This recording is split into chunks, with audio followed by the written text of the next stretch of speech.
You need a bit of pain in your life. You need a bit of adversity. Now, you know how that sounds. It sounds wrong. Hell, it even sounds sadistic, right? But hear me out. I'm sure you've heard the statement, you're the main character in your story, from some self-help TikTok guru or some motivational Instagram reel. I mean, don't get me wrong. On one hand, it sounds good, inspirational even. But for one, we know that life doesn't progress linearly, right? Life is not one big film. You're not gonna have one major obstacle that you're gonna get over, then the rest of your life is gonna be all happily ever after. It's not reality, right? But yet something funny happens. Every single time we line up to these cinemas, right? Around the block even, to go watch a movie that has that same type of linear progression, right? Even with the knowledge that it's all fiction, right? We binge on our favorite Netflix shows and watch that favorite film for the 100th time. Every single time. Some could argue that, well, one, it might be a form of escapism, right? That we see ourselves in these characters. But there's always been one huge question, at least for me. What keeps us coming back for more, even when we know it's all fiction? Now, I'm gonna give you my hypothesis, all right? On why you absolutely need adversity and hardship in your life. Stay with me. Now, in order for me to make you understand, or at least break it down in a way that is palatable, right? I'm gonna try to explain my thoughts from a storytelling perspective. One, we know that every good story needs a protagonist. Every good protagonist has very strong motives, right? Or challenges. That usually comes in the form of an antagonist, your Thanos of the world. Or it just comes with hardship. When you watch your favorite film and you watch your favorite character go through this challenge, whether it's losing a parent, losing a child, all that, right? With all these various other forms, we'll stick to the antagonist, right? It makes it a bit easier to explain. Take Heath Ledger's portrayal of the Joker, and more recently, Thanos from the MCU, right? What makes these antagonists so effective is the quality of the conflict they bring. I'll say it again. It's the quality of the conflict they bring. The stakes are high every single time they're on screen. Every single time they appear, they make an impact. Hence, like I said, the quality of the conflict they bring. Now, the bigger the hurdle, the more rewarding it feels when our protagonist prevails. It's similar to your life, right? The bigger your challenge, the sweeter and more fulfilled you're gonna be when you overcome it, right? Like I was saying before, we know that life is not one big linear progression. It's not a movie. It's a bunch of small little linear progressions. It's not a straight graph, right? Today you're good, tomorrow you're not, right? But every single day you fight off these challenges, trying to prevail one step at a time. Now, it's very, very disorienting. For some, it's very uncomfortable to have to deal with small little conflicts every day. But those small little conflicts are usually a result of bad decisions or being put in a bad place, right? Every one of those small little conflicts is a learning experience. It's supposed to be a learning exercise. Now, if you believe in God, you're going to believe that He cannot put you in circumstances and places that you cannot prevail from. And if you don't believe in God, well, then you should believe in your ability to get over certain things, right?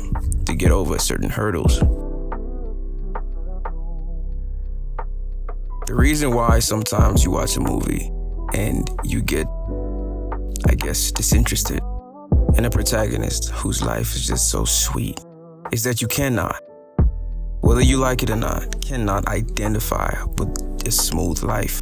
right? At the back of your mind, deep down in your subconscious, you know that that's not how life is, right? That's why it's very hard to identify with the rich kid TikTokers, right? The my life has always been nice type TikTokers. Yes, in reality, we do know that there are some challenges that they face. I mean, they're human beings, but we cannot relate to that. Nothing about their life is relatable. That's why a good rags to riches story always hits so much, because we can identify with that. If you ask me, some of the reasons why our favorite billionaires have to lie to us and tell us that they came from the dirt and the mud just like we do. Now, I'm saying some, not all, but it's true that a lot of these billionaires have PR teams that kind of sell us the story, the dream, the rags to riches dream that you can do it too type thing. It's motivational, right? But without that conflict, without that hurdle, there's no way for you to sympathize with them, right? If they had come with a different angle, chances are you were going to think, well, you look at that, the rich getting richer and the poor getting poorer. Just the reality of things. Nobody wants a repeat of what happened to Mary and Antoinette, especially when you're in that position of power, right? And you're asking yourself, how does this relate to me? You keep going on and on this tangent. Well, here's the thing. These small little conflicts, right? These small little hurdles are meant to teach you something. You're supposed to get something from it. Whether it's that time that girl plays you, or that time your friend betrays you. You're supposed to get something from that. Whether it's, I don't want you to be cynical now, but whether it's, I should trust people less, or I should be more careful with the information I give out. No matter what it is, it's a teachable moment. And the reason we keep coming back to our favorite film is because we identify with something in that film. Whether it's the need to express yourself, the need to go out in the world and just say, hey, listen, this is who I am and this is how I'm coming. This is how I'm going to express it. That's why you love that film so much. But you also love it because of that conflict, because you relate to the protagonist's anguish, their pain, almost. Now you ask yourself, well, I hear you, Dante. I hear you. But how the do I relate to a freaking purple, 7-foot-tall alien called Thanos? What makes him so relatable? Like I was saying, it's the quality of the conflict he brings. For one, as soon as the man enters the screen, the stakes are high. You know very well that these group of heroes are gonna fight for their life. Now, he ends up killing all of them, spoilers, but you love him even more for it. The man meant what he said, and he came to achieve it, right? A part of your sadistic side, if you will, loves that. Loves the type of character or the type of man who stands on both feet and says, I'm going to achieve this no matter what. Without that hurdle of the story that Thanos came with, you know, his conflict, his, hey, half of my planet was wiped out, it wouldn't have made any sense. He would have just seemed like another freaking villain. The reason it's so compelling is that it's relatable now. You see it, and you're like, I may not understand why he came to such an extreme conclusion, but I can relate to the story. I can relate to the burn. I can relate to saying, hey, I've been through something before, and I'm not going to go through it again.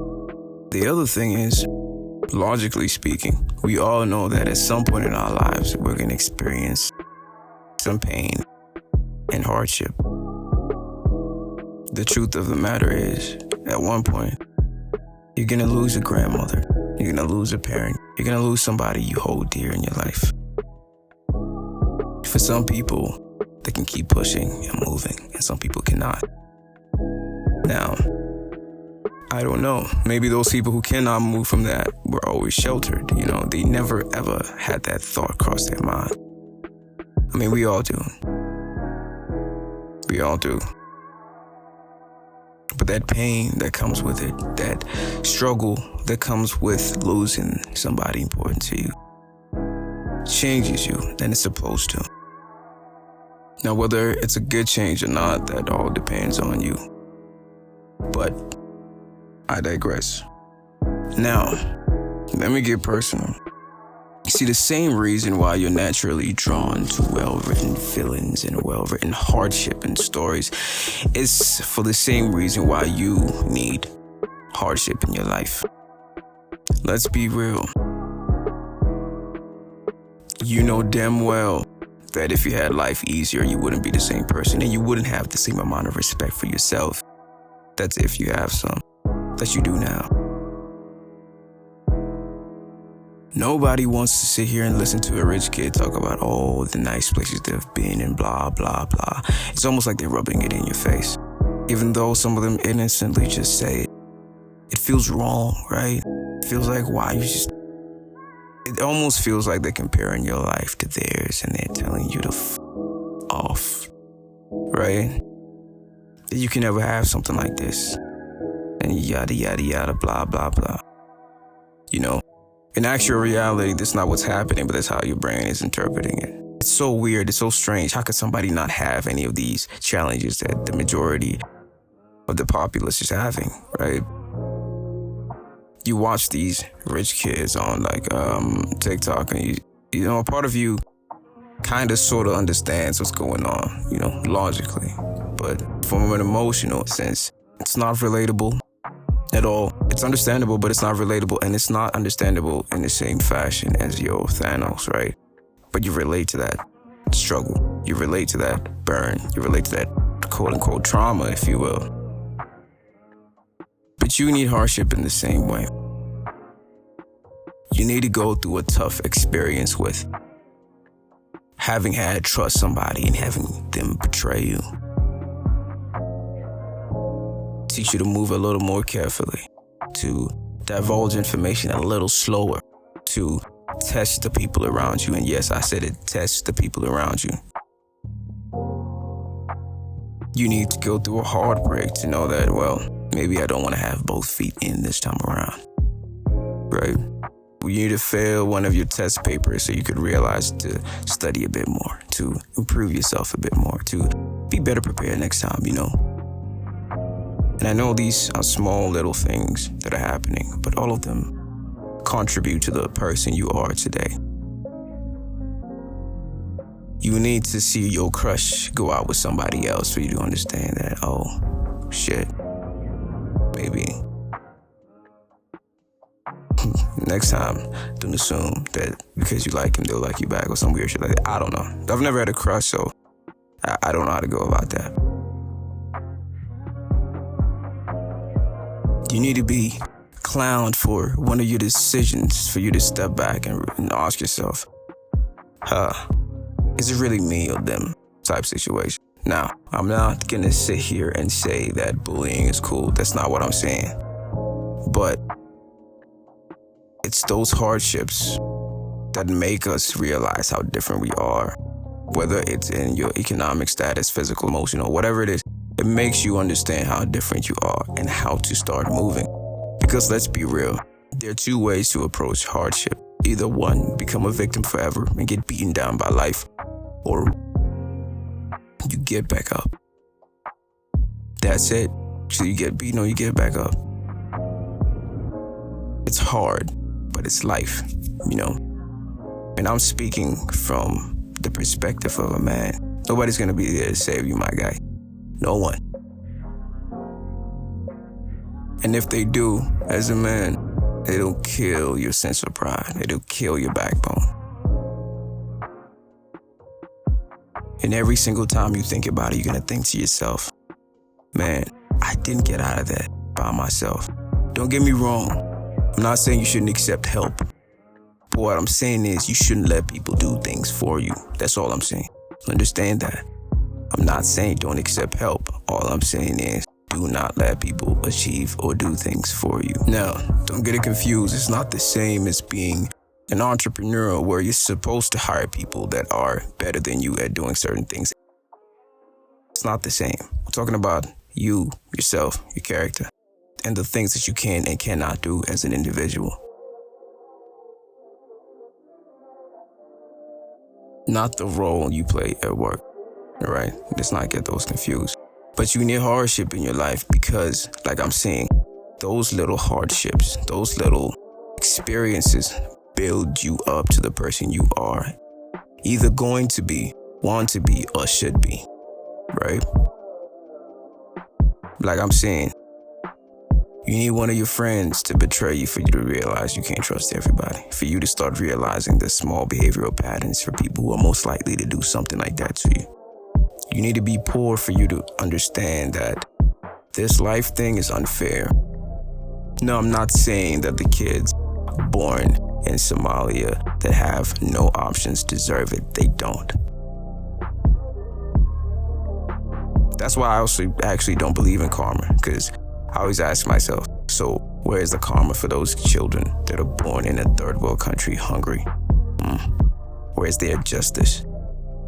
But anyway, I digress. All I'm saying is, with these small little hurdles, right, and even the major ones, there's a teachable moment in there.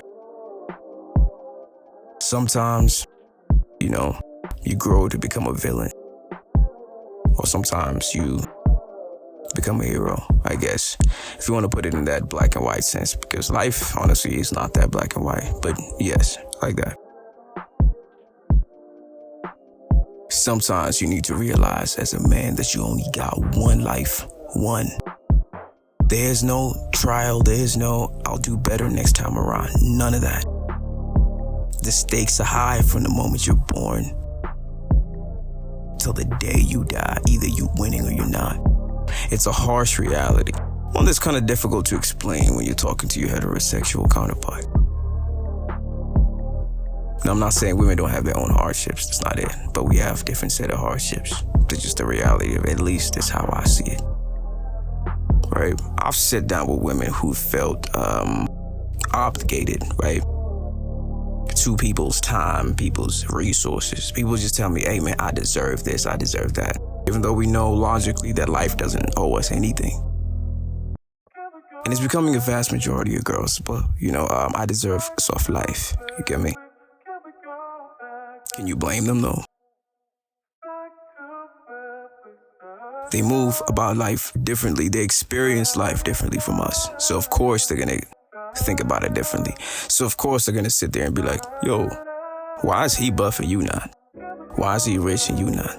It's almost like privilege is blind to those who have it, right? It takes a bit of work, some years of training and reading and researching to get to that point, right? Some people hit the lottery much earlier, some people hit it later, but it's all the same. Everything or most of them are a result of work, right? Even the rich kid who was born into wealth, whatever generation, whether it's the first, third, or whatever that came before him, had to work for that. Yes, I get it. Some people are taught to, hey man, if you don't got the money, you don't got the bag, you don't got the looks, you don't got the muscles, or whatever it is, you're not the man. Hey, if you're not a size 1, small waist, thick thighs, big boobs, nice smile, nice small little nose, or whatever, you're not the girl, right? If your skin ain't smooth or a little lighter or fairer or whatever it is, you're not that person.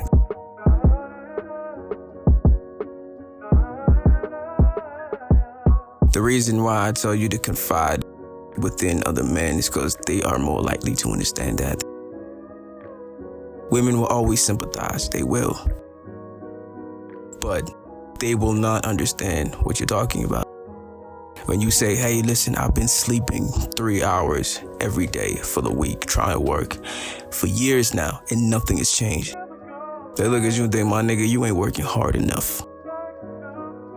And it's a reality for some men. Some women will sit there and be like, babe, I know you've been working, but it's gonna work out. Let's just keep pushing. Some of them ain't gonna come with you like that. And the reality is, a lot of women are not gonna build with you, my guy. I'm sorry to say. That's just the reality of things, and I've said it before. Now, it's not because they're bad people, but the way we're socialized is different, Honestly speaking, what woman wants to struggle for years on end without the insurance or without the assurance that something is going to change? Yes, some women are capable of investing in potential. But for the most part, the reason why all these rappers, athletes, businessmen, and all these guys have multiple women there is because, let's be real, everybody loves a winner, including yourself as a man. You look at that guy and you say, you know what? I'd like to become like that. Everybody likes a winner. Now, if you're gonna make them feel bad about it, well, joke's on you, my brother. Being the clown is not gonna help you do anything. You know, nobody respects that sort of thing, that whiny crybaby shit. Talking about how the world isn't fair, we all know that, all right? We all know that. Now, if you need help, get some help. But there's certain things about life you gotta understand. If you ask me, I've always had to do things the hard way. But I'm used to that, and I do it. But if you ask me, I could also be better, more efficient in the way I do things. I don't have to do everything the hard way. Maybe some of those lessons I learned were supposed to hit the way they did, and they did. Now we keep pushing and keep moving. You need hardship in your life. You need to grow at every stage. Even if it's daily, you need that growth. Now, if you think life is going to be all sweet, all roses, maybe you should go find something else to do. The reason why we connect with well-written stories, well-written protagonists and antagonists alike is because of that. We identify with those things and we respect those things, and we respect the type of character that could go through such hardship and prevail, because we see a bit of ourselves in that every day. Now, some people go watch that because they don't have the type of strength, or they wish they had the type of strength. Now, before you become a billionaire or that singer or that actress or that athlete, you need to behave and think like that. You essentially need to become that person before you are that person. Some call it faking it till you make it. Some people call it getting in character. Whatever you want to call it. It's your responsibility to the person you are to become to do those things. And to understand that life is pain. Life is struggle. It's never not going to be that way. Logically, we all know that. But until next time.